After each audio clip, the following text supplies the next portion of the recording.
नमस्कार साथियों, मैं हरिया क्लासेस के यूट्यूब चैनल पर आप सभी लोगों का तहे दिल से हार्दिक अभिनंदन करता हूं। हम बात कर रहे हैं घरेलू हिंसा से महिला संरक्षण अधिनियम 2005 के बारे में।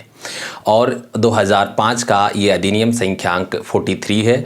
इसी की हम बात करें तो ये 26 अक्टूबर जो है 2006 को ये लागू होता है।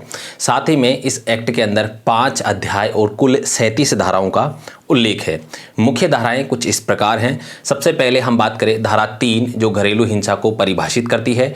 इसके बाद में हम बात करें धारा 5 पुलिस अधिकारियों और हम बात करें मजिस्ट्रेट के कर्तव्यों का उल्लेख किया गया है। धारा 8 संरक्षण अधिकारी की नियुक्ति का प्रावधान करती है। धारा 9 संरक्षण अधिकारी के कर्तव्यों और कार्यों का उल्लेख किया गया है। धारा 10 में हम बात करें सेवा प्रदाता और धारा 11 सरकार के कर्तव्यों का उल्लेख करती है। धारा 12 मजिस्ट्रेट को आवेदन से संबंधित है। इसी के साथ धारा 13 सूचना की तामील से संबंधित है।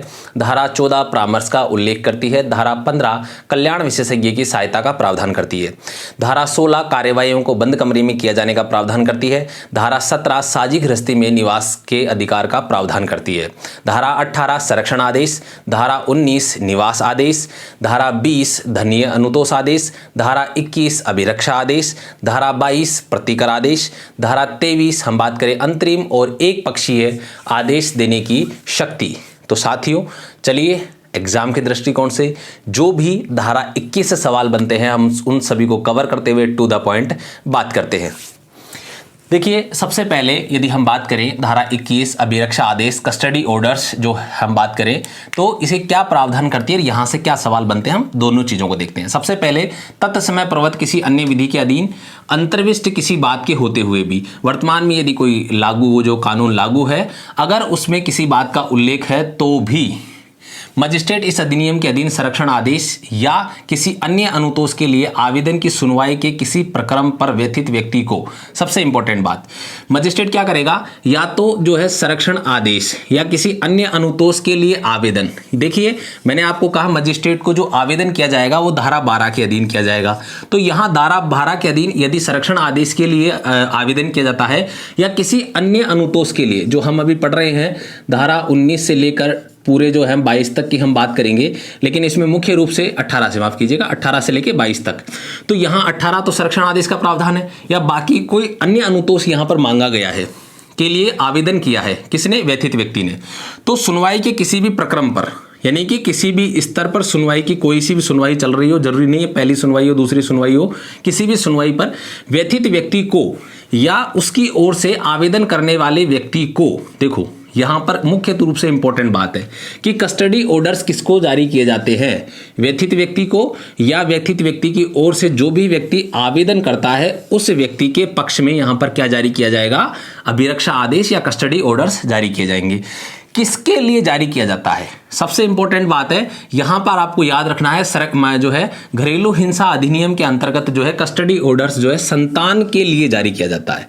ठीक है, किसके पक्ष में जारी किया जाता है, व्यथित व्यक्ति के पक्ष में जारी करता है या फिर व्यथित व्यक्ति की तरफ से कोई व्यक्ति आवेदन करता है उसके पक्ष में, उसको अस्थायी अभिरक्षा दी जाएगी।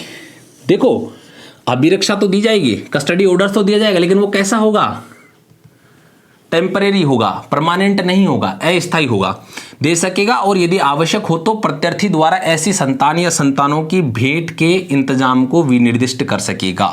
अब सबसे इंपॉर्टेंट बात यहां पर है, हमने देखा कि भाई यहां पर मजिस्ट्रेट द्वारा संतान को अस्थायी जो है अभिरक्षा दे दी गई है, व्यथित व्यक्ति को संतान की अस्थायी अभिरक्षा दे दी, लेकिन जो भी प्रत्यर्थी है वो चाहता है कि मैं इस संतान से मुलाकात करूं, तो ऐसी संतान से जो मिलने के जो समय है, सीमा है, जो कुछ नियम बनाएंगे वो कौन जो है तय कर सकता है, मजिस्ट्रेट द्वारा जो है इस प्रकार के नियमों को विनिर्दिष्ट किया जाएगा, बनाया जाएगा, एक समय सीमा का निर्धारण किया जाएगा। लेकिन साथ ही में अगली बातें कुछ, अगली लाइनें कुछ अलग प्रावधान करती है। वो क्या करती है देखिए, परंतु यदि मजिस्ट्रेट की यह राय है कि प्रत्यर्थी की कोई भी भेंट, यदि प्रत्यर्थी किससे मिलता है, संतान या संतानों के हितों के लिए हानिकारक हो सकती है, मजिस्ट्रेट ऐसी भेंट अनुज्ञात करने से इनकार करेगा। अब देखो सबसे इंपॉर्टेंट बात यह है, हम 1 मिनट में पूरा इसको समझ लेते हैं क्या ये। अभिरक्षा आदेश कस्टडी ऑर्डर्स जो है संतान के लिए जारी किया जाता है। मान लीजिए व्यथित व्यक्ति और प्रत्यर्थी की कोई संतान है, ऐसी कंडीशन में वो संतान किसके पास रहेगी, इस बात का निर्धारण जो है इस धारा के तहत किया जाता है। अब संतान की जो है वो क्या किया जाता है, जो अभिरक्षा दी जाती है या जो कस्टडी ऑर्डर्स दिए किया जाता है वो कहते हैं अस्थायी, परमानेंट नहीं होता है, अस्थायी। कुछ समय के लिए, जिस समय सीमा के लिए जो मजिस्ट्रेट द्वारा निर्धारित किया जाता है उस समय सीमा के लिए वो किसके पास रहता है, या तो व्यथित व्यक्ति के पास रहेगा या व्यथित व्यक्ति की ओर से किसी व्यक्ति ने इस प्रकार का आवेदन किया है तो उसके पक्ष में ये ऑर्डर्स जारी किए जाते हैं। साथ ही में प्रत्यर्थी ये चाहता है कि साहब मैं अपने बच्चे से मिलना चाहता हूं, संतान से, तो ऐसी स्थिति में न्यायालय उसके लिए कुछ नियम समय सीमा निर्धारित कर देता है कि आप इस दिन इतने से इतने समय के बीच में आप अपने बच्चे से मिल सकते हैं। लेकिन यदि मजिस्ट्रेट को ऐसा लगता है कि अगर प्रत्यर्थी बच्चे से मिलता है और बच्चे के जो भी है हित जो है वो बाधित हो सकते हैं, उसके हितों के लिए हानिकारक है, प्रत्यर्थी बच्चे को किसी प्रकार का नुकसान पहुंचा सकता है, ऐसी कंडीशन के अंदर मजिस्ट्रेट साफ तौर से मना कर सकता है कि भाई नहीं, आपको बच्चे से मिलने की या संतान से मिलने की अनुमति नहीं दी जाएगी। ठीक है साथियों, तो सिंपल सा प्रावधान करती है धारा 21 अभिरक्षा आदेश। तो इसी के साथ मैं आप सभी से विदा लेता हूं। धारा 22 तुरंत लेकर हाजिर होता हूं आपके लिए।